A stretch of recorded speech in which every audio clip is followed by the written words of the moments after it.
Hello scientist. तो exercise 9.6 का 14th question करेंगे अब। साइंटिस्ट 14th क्वेश्चन की स्टेटमेंट देखिए। इसने बोला है two opposite vertex of a square are 3, 4 and 1 and -1। Scientist इसने स्क्वायर के दो अपोजिट वर्टेक्स दे रखे हैं and find the coordinate of other two vertex. इसने हमें बोला है कि जो दूसरे दो वर्टेक्स है उनके कोऑर्डिनेट निकालिए। ठीक है, तो साइंटिस्ट अकॉर्डिंग टू क्वेश्चन एक बार हम जो गिवन कंडीशन अपने को दे रखी है वो नोट करते हैं। साइंटिस्ट मान लेते हैं कि अपने पास एक स्क्वायर दे रखा है। ये अपना स्क्वायर हो जाएगा ABCD। ठीक है, और इसने दो अपोजिट वर्टेक्स दे रखे हैं। अपोजिट वर्टेक्स का मतलब है आमने सामने वाले। ठीक है, मान लेते हैं कि अपने पास ये दो वर्टेक्स दे रखे हैं जिनके कोऑर्डिनेट है अपने पास 3 और 4, 1 और -1। ये दो वर्टेक्स दे रखे और हमें बोला है कि B और C इन दोनों के कोऑर्डिनेट भी हमें निकालने हैं। तो मान लेते हैं कि साइंटिस्ट अपना जो B है इसके कोऑर्डिनेट हम मान लेते हैं कि x1 और y1 है, और जो D है इसके कोऑर्डिनेट अपने मान लेते हैं कि x2 और y2 हो जाएंगे। तो हमें यहाँ पे x1 y1 और x2 y2 की वैल्यू फाइंड करनी है। ठीक है, तो ये साइंटिस्ट अपने को गिवन कंडीशन दे रखी है। साइंटिस्ट इसके अंदर देखिए, आपको पता है कि जो स्क्वायर होता है उसके अंदर जो एडजेसेंट साइड होती है वो एक दूसरे के साथ में 90 डिग्री का एंगल बनाती है। यानी कि एक लाइन है वो दूसरी लाइन के बिल्कुल परपेंडिकुलर होती है, उसी को स्क्वायर बोलते हैं। ठीक है, तो साइंटिस्ट ये जो एंगल 90 डिग्री का है, तो यहाँ से ए से लेके सी को मीट करते हैं, ए से लेके सी को मीट करते हैं, तो साइंटिस्ट अपने पास ये जो एंगल बनेगा ना ये 45 डिग्री का बनेगा।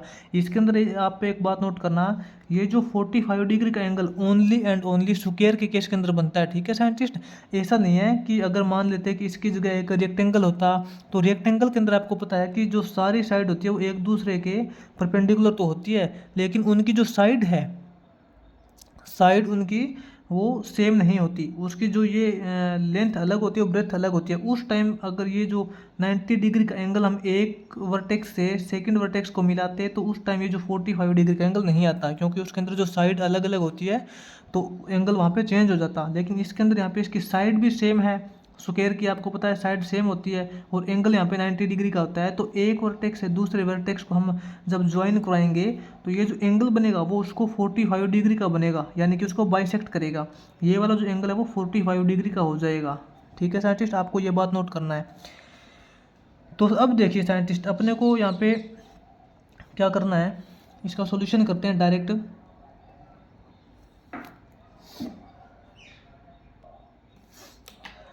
साइंटिस्ट सबसे पहले तो हम यहाँ पे स्लोप निकालेंगे लाइन ए सी की। ठीक है, यहाँ पे लाइन ए सी की स्लोप निकालेंगे हम सबसे पहले। तो हम बोलेंगे स्लोप ऑफ लाइन ए सी।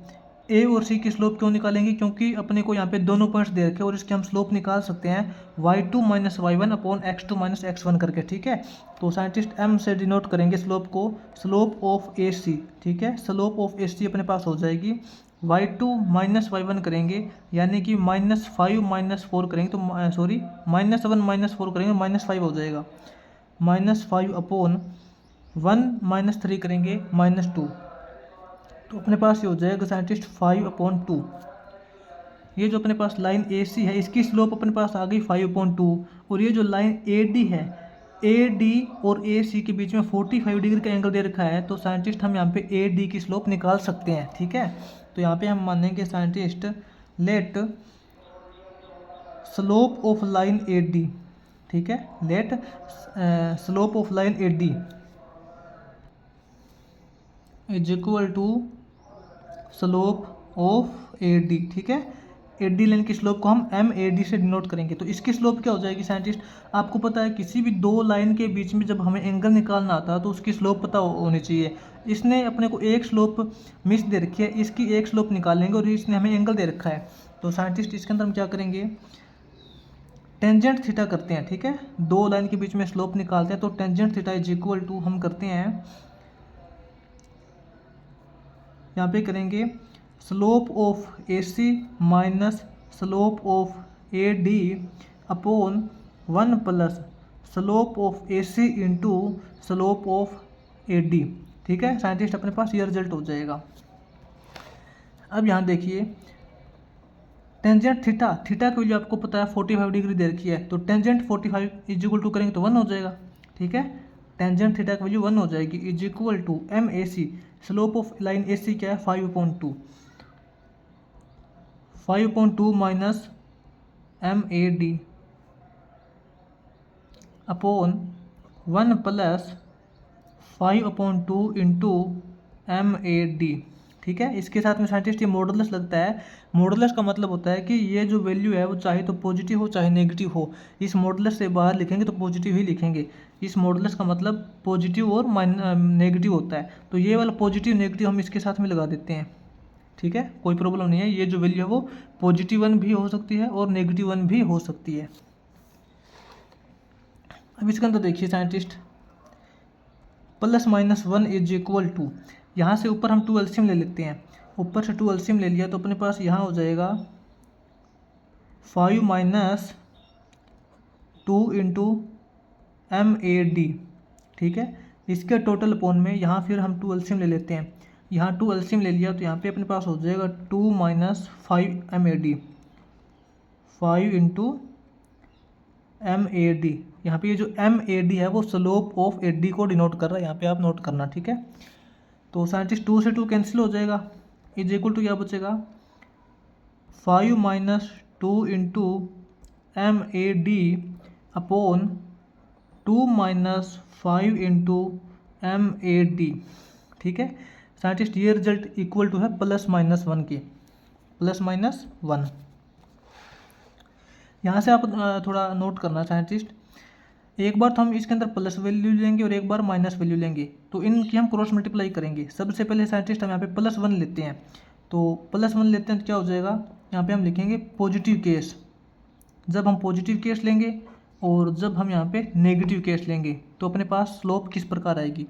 जब साइंटिस्ट हम यहाँ पे -1 लेते हैं, +1 इज इक्वल टू, ये रिजल्ट अपने पास 5 - 2 M A D upon 2 - 5 M A D. ठीक है, और यहाँ पे साइंटिस्ट हम -1 लेंगे, -1 is equal to 5 - 2 into M A D upon 2 - 5 into M A D. ठीक है साइंटिस्ट, यहाँ पे जो स्लोप के नीचे ए डी और ए सी लिखते हैं वो यहाँ पे मेंशन ज़रूर करना पड़ेगा, क्योंकि अपने को पता चल जाएगा कि ये जो स्लोप है वो ए डी लाइन की है या फिर ए सी लाइन की है, किस लाइन की स्लोप है। ठीक है, तो अब देखिए साइंटिस्ट हम इनकी क्रॉस मल्टीप्लाई कर लेते हैं, +1 की मल्टीप्लाई इसके साथ में करेंगे तो ये सेम रिजल्ट आएगा, 2 - 5 M A D is equal to 5 - 2 M A D. ठीक है, तो इसके अकॉर्डिंग देखिए क्या रिजल्ट आता है अपना, 2 - 5 एम ए डी। इस कंप्लीट रिजल्ट को इस तरफ लेके आ जाएंगे, ये -5 + 2 M A D is equal to 0 हो जाएगा। साइंटिस्ट 2 - 5 करेंगे -3 हो जाएगा, और 2 - 5 एम ए डी करेंगे तो ये भी अपने पास -3 एम ए डी हो जाएगा। ठीक है, इज इक्वल टू 0। तो साइंटिस्ट यहाँ से क्या रिजल्ट हो जाएगा, -3 इज इक्वल टू करेंगे तो ये अपने पास 3 एम ए डी हो जाएगा। इसके अकॉर्डिंग साइंटिस्ट अपने पास ये जो एम ए डी यानी कि slope of line A D हो जाएगा वो इक्वल टू अपने पास हो जाएगा -3.3 करेंगे तो -1। साइंटिस्ट एक बार तो अपने पास यहाँ पे slope of line A D -1 आ गई। अब देखते हैं जब हम यहाँ पे -1 का केस लेते हैं तो उस टाइम इसकी स्लोप क्या आएगी। -1 का केस लेंगे तो साइंटिस्ट इसके साथ में माइनस की मल्टीप्लाई हो जाएगी, तो क्या बनेगा, ये अपने पास -2 minus plus 5 M A D बन जाएगा। ठीक है, इज इक्वल टू इसकी मल्टीप्लाई इसके साथ में, तो अपने पास यहाँ पे 5 - 2 एम ए डी हो जाएगा। तो साइंटिस्ट इस कंप्लीट रिजल्ट को इस तरफ लेके आएंगे, अपने पास क्या रिजल्ट रहेगा, -2 + 5 इंटू एम ए डी, इस कंप्लीट जेड को इस तरफ लेके आइए, ये अपने पास -5 plus 2 into M A D हो जाएगा, इज इक्वल टू 0 बनेगा। तो अपने पास देखिए -2 -5 करेंगे साइंटिस्ट, ये अपने पास हो जाएगा -7, ठीक है। -2 -5 करेंगे -7, और +5 MAD प्लस 2 MAD करेंगे तो ये अपने पास हो जाएगा प्लस का 5 और 2 7, 7 MAD इज इक्वल टू 0, ठीक है।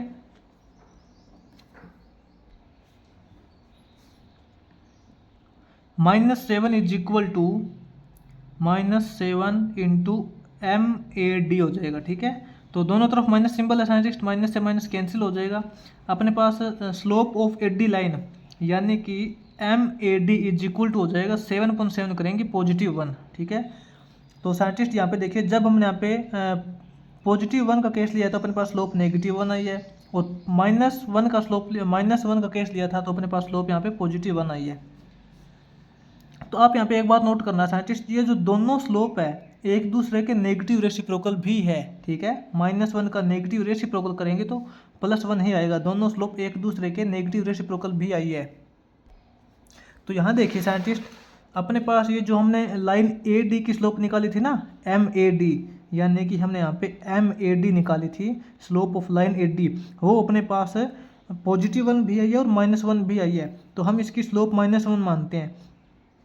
साइंटिस्ट इसकी स्लोप AD लाइन की स्लोप -1 है, तो इसकी स्लोप क्या हो जाएगी, ये देखिए लाइन AD और DC दोनों एक दूसरे के परपेंडिकुलर है। आपको पता है अगर कोई दोनों लाइन एक दूसरे के परपेंडिकुलर होती है तो उनकी स्लोप भी एक दूसरे के नेगेटिव रेसिप्रोकल होती है। अगर हम इसकी स्लोप -1 मानेंगे तो इसकी स्लोप तो +1 हो जाएगी, ठीक है। इसकी स्लोप मान लेते हैं +1 है, slope of line DC, slope of DC ये अपने पास यहाँ पे +1 हो जाएगी। अगर हम इस AD लाइन की स्लोप +1 लेंगे, क्योंकि अपने पास यहाँ पे हमने देखा था +1 भी आई थी ना, इसकी स्लोप अगर हम +1 लेंगे, देखिए इसकी स्लोप अगर हम +1 लेंगे तो इसकी स्लोप क्या हो जाएगी, फिर इसकी स्लोप -1 हो जाएगी, ठीक है।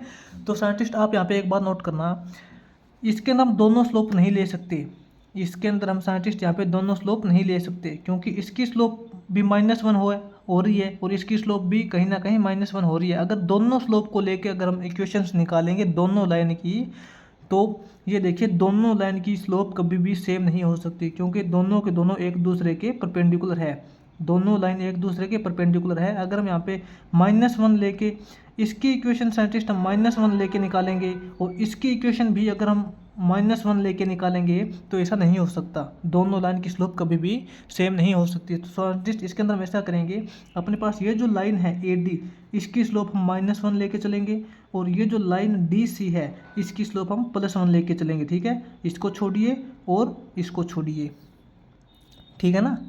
इसकी स्लोप हम -1 लेके चलेंगे और इसकी स्लोप हम +1 लेके चलेंगे। तो यहाँ देखिए साइंटिस्ट, ये जो लाइन AD है इसकी स्लोप -1 लेंगे, इसको छोड़ दीजिए आप। तो साइंटिस्ट अपने पास देखिए AD लाइन की स्लोप आ गई, तो इसकी इक्वेशन क्या हो जाएगी, इक्वेशन ऑफ लाइन AD, आपको पता है इक्वेशन ऑफ लाइन क्या हो जाएगी, अपने पास एक पॉइंट भी है और एक स्लोप भी है, तो इसकी इक्वेशन हो जाएगी y माइनस, यहाँ देखिए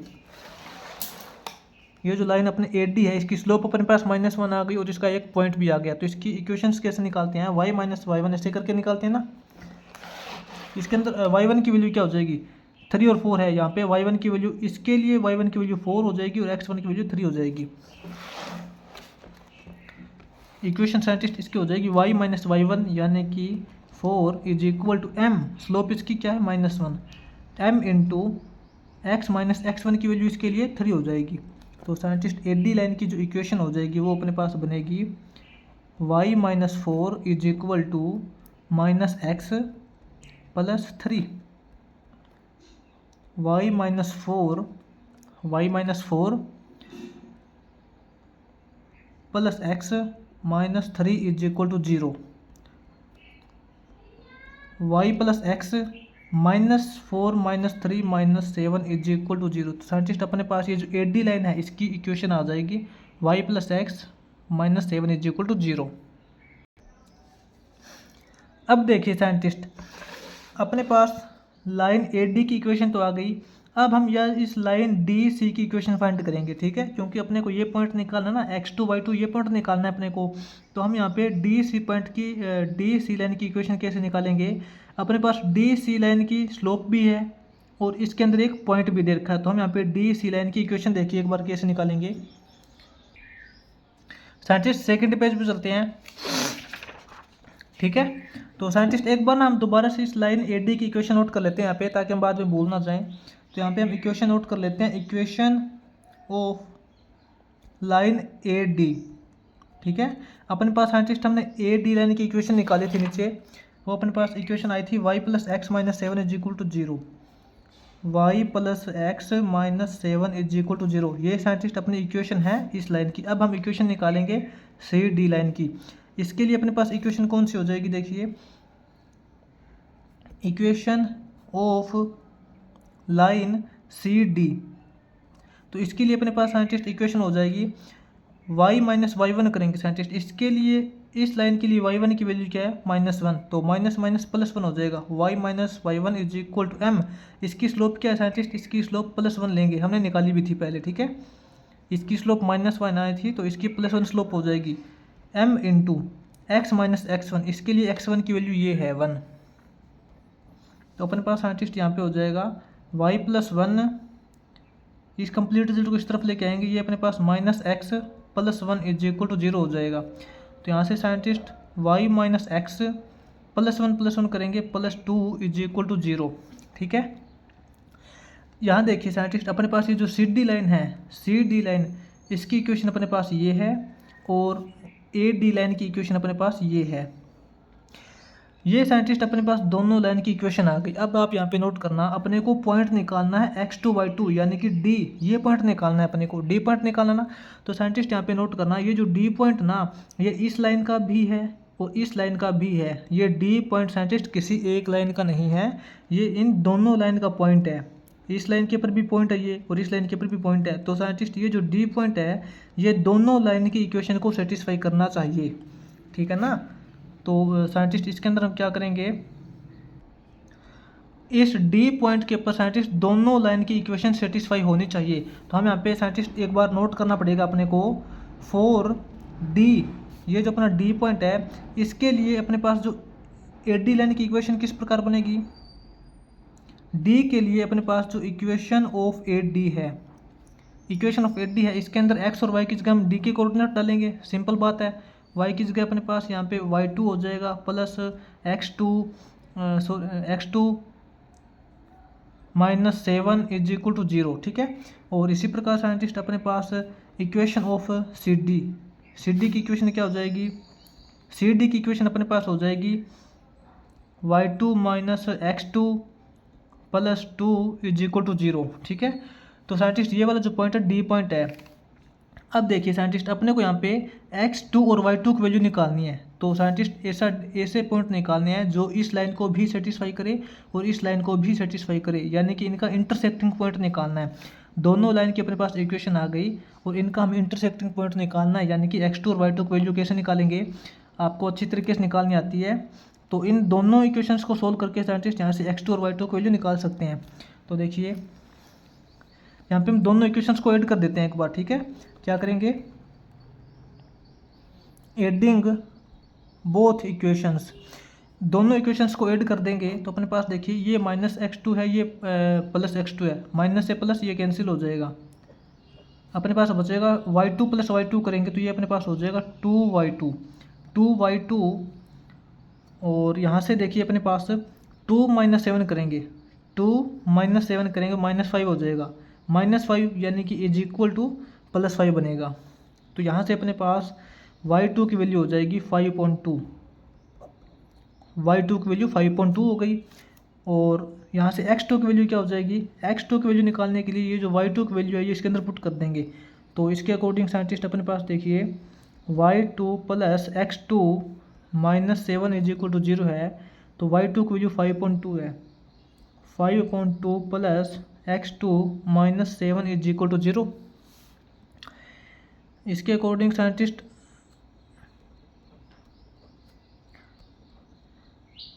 x2 की वैल्यू निकालेंगे। x2 की वैल्यू इज इक्वल टू हो जाएगी, ये प्लस का 7 हो जाएगा माइनस ये 5.2 हो जाएगा।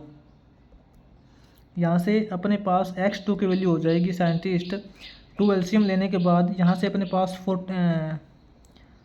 2 वन जा 2, 2 सेवन जा 14, 14 माइनस यहाँ अपने पास ये 5 हो जाएगा, ये अपने पास बचेगा 9/2। ठीक है साइंटिस्ट, अपने पास देखिए x2 की वैल्यू 9.2 आ गई और y2 की वैल्यू 5.2 आ गई। इसका मतलब ये है कि ये जो x2 और y2 है डी के कोऑर्डिनेट, इनकी क्या वैल्यू है 9.2 और 5.2। इसके कोऑर्डिनेट आ जाएंगे, नोट कर लेना 9.2 और 5.2। ठीक है ना, इसके कोऑर्डिनेट है 9.2 और 5.2। अब साइंटिस्ट अपने को ये देखिए x1 और y1 इसके कोऑर्डिनेट भी निकालने हैं। इसके कोऑर्डिनेट निकालने के लिए साइंटिस्ट इतना लेंथी क्वेश्चन नहीं करना पड़ेगा दोबारा से। इसके कोऑर्डिनेट कैसे निकालेंगे आप यहाँ से नोट कीजिए। ये जो साइंटिस्ट अपना पॉइंट O है, ये साइंटिस्ट बिल्कुल इसका मिड पॉइंट है। इस लाइन का भी मिड पॉइंट है और इस लाइन का भी यहाँ पे मिड पॉइंट है। ठीक है, तो साइंटिस्ट यहाँ पे मिड पॉइंट को देखते हुए अगर हम इसको सॉल्यूशन करेंगे, इस मिड पॉइंट के कोऑर्डिनेट क्या हो जाएंगे, इस मिड पॉइंट के कोऑर्डिनेट साइंटिस्ट यहाँ से देखिए लाइन AC को देखते हुए सोल्व करेंगे। ठीक है, ये जो O है ये AC लाइन का मिड पॉइंट है। यहाँ पे साइंटिस्ट सोल्व करेंगे 4AC, लाइन AC के लिए सोल्व करेंगे तो यहाँ पे जो O है वो इसका मिड पॉइंट है। तो इसका मिड पॉइंट क्या हो जाएगा, लाइन AC का mid point of AC, AC का मिड पॉइंट अपने पास हो जाएगा। अगर इसका x कोऑर्डिनेट निकालेंगे, इसका x कोऑर्डिनेट हो जाएगा साइंटिस्ट 3 + 1 करेंगे 4, 4.2 करेंगे 2। अब y के लिए सोल्व करेंगे 4 के लिए। ठीक है, 4 प्लस के अंदर -1 करेंगे तो 4 - 1 करेंगे 3। ठीक है, 4 - 1 करेंगे 3, 3.2 हो जाएगा। तो साइंटिस्ट ये देखिए अपने पास जो O है इसके कोऑर्डिनेट क्या हो जाएंगे 2 और 3.2, इसके कोऑर्डिनेट अपने आ जाएंगे 2 और 3/2। अब ये देखिए साइंटिस्ट ये जो O है ओनली लाइन AC का मिड पॉइंट नहीं है, ये लाइन DC का भी मिड पॉइंट है, DC का भी मिड पॉइंट है। तो साइंटिस्ट इसकी वजह हम निकाल सकते हैं कि इस टोटल लाइन का अपने को मिड पॉइंट दे रखा है तो इनकी वैल्यू क्या आने वाली है। देखिए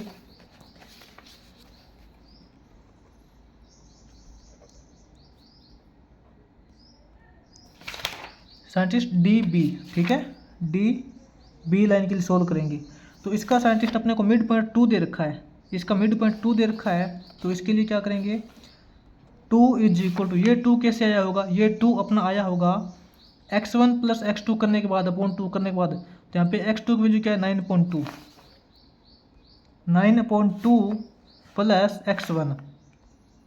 ठीक है, इस टोटल को 2 से डिवाइड करेंगे तभी 2 आया होगा। और यहाँ से साइंटिस्ट ये जो y कोऑर्डिनेट 3.2 ये कैसे आया है, 3.2 अपने पास आया होगा y2 यानी कि 5.2 + y1 और इस टोटल को डिवाइड करेंगे 2 से। तो यहाँ से साइंटिस्ट x1 और y1 की वैल्यू आ जाएगी। देखिए यहाँ से साइंटिस्ट इसकी हम क्या करेंगे क्रॉस मल्टीप्लाई कर लेंगे, सॉरी एक बार ऐसे करेंगे एलसीएम लेंगे 2 = यहाँ पे ऊपर हम एलसीएम ले लेंगे 2, तो यहाँ पे अपने पास हो जाएगा 9 + 2x1। ठीक है, और इस टोटल के डिवाइड में 2 दे रखा है, ये यहाँ पे साइंटिस्ट 2x1 है, इस टोटल के अपॉन में 2 दे रखा है तो हम इसके अंदर मल्टीप्लाई कर लेंगे इसको 1/2 से। ठीक है, इसी प्रकार यहाँ करेंगे साइंटिस्ट 3/2 = ऊपर अपने पास यहाँ पे 2 एलसीएम आ जाएगा, 2 एलसीएम आने के बाद यहाँ अपने पास 5 प्लस ये अपने पास 2y1 हो जाएगा। इस टोटल को डिवाइड कर रखा 2 से तो मल्टीप्लाई 1/2 हो जाएगा। ये 2 = ये अपने पास हो जाएगा साइंटिस्ट 9 + 2x1, 9 + 2x1 अपॉन 2 × 4। ठीक है, इसी प्रकार यहाँ से 3/2 = 5 + 2y1 अपॉन 2 × 4। इनके साइंटिस्ट क्रॉस मल्टीप्लाई कर देंगे। अब 9 + 2x1, 9 + 2x1 = 2 × 4 = 8 और इसके लिए 4 3 जा 12, 12 इज इक्वल टू 2 5 जा 10 प्लस 2 2 जा 4y1। तो यहाँ से साइंटिस्ट अपने पास x1 की वैल्यू आ जाएगी। x1 की क्या वैल्यू हो जाएगी, x1 इज इक्वल टू हो जाएगा 9 माइनस 8, 8 माइनस 9 करना पड़ेगा, ठीक है, 8 माइनस 9 करेंगे तो 8 माइनस 9 अपॉन 2 हो जाएगा। इसी प्रकार यहाँ से साइंटिस्ट y1 की वैल्यू निकालेंगे। y1 की वैल्यू इज इक्वल टू अपने पास हो जाएगी 12 माइनस 10 अपॉन 4। यहाँ से साइंटिस्ट अपने पास जो x1 की वैल्यू है वो अपने पास हो जाएगी 8 माइनस 9 करेंगे -1 अपॉन 2, -1 अपॉन 2। और यहाँ से अपने पास y1 की वैल्यू हो जाएगी 12 माइनस 10 करेंगे 2 अपॉन 4 करेंगे 1 अपॉन 2, ठीक है। अपने पास x1 और y1 की वैल्यू आ गई -1 अपॉन 2 और +1 अपॉन 2। इसकी क्या वैल्यू है, -1 अपॉन 2 और +1 अपॉन 2। ये देखिए साइंटिस्ट, इस प्रकार हमने यहाँ पे b के कोऑर्डिनेट निकाल दिए और d के कोऑर्डिनेट निकाल दिए, ठीक है। ये अपना यहाँ पे 14th क्वेश्चन कंप्लीट हो जाएगा।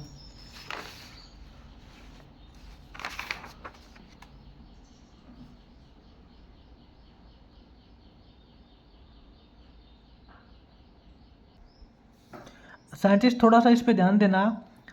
इसके अंदर क्या है कि अपना ये जो डी कोऑर्डिनेट है वो 9/2 और 5/2 और अपना ये वाला जो कोऑर्डिनेट है वो -1/2 और 1/2 आया है। लेकिन इसके अंदर मैथमेटिक्स के अंदर थोड़ा क्वेश्चन थोड़ा अलग दे रखा है आंसर। यहाँ पे 9/2 के साथ में 1/2 दे रखा है, ठीक है। अपने यहाँ पे हमने क्या निकाला था, 9/2 के साथ में 5/2 निकाला था और हमने यहाँ पे -1/2 के साथ में 1/2 निकाला था। इसने -1/2 के साथ 5/2 दे रखा है। तो ये साइंटिस्ट आपको टेंशन लेने की जरूरत नहीं है, बिल्कुल दोनों सेम है। ये साइंटिस्ट दोनों ही आंसर बिल्कुल सेम है, क्योंकि ये जो आंसर के अंदर डिफरेंस है ये किस रीजन से है मैं आपको बताता हूँ।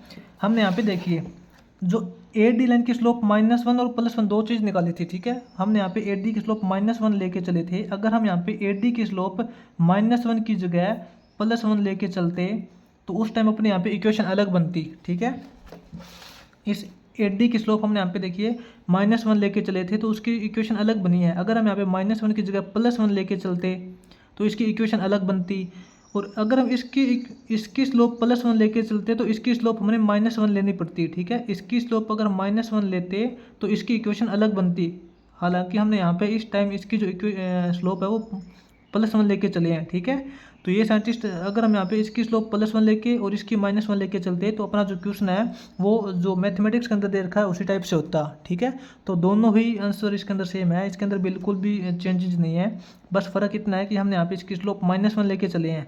आप यहाँ पे -1 भी लेके चल सकते हो, +1 इसकी स्लोप भी लेके चल सकते हो, कोई प्रॉब्लम नहीं होगी, ठीक है।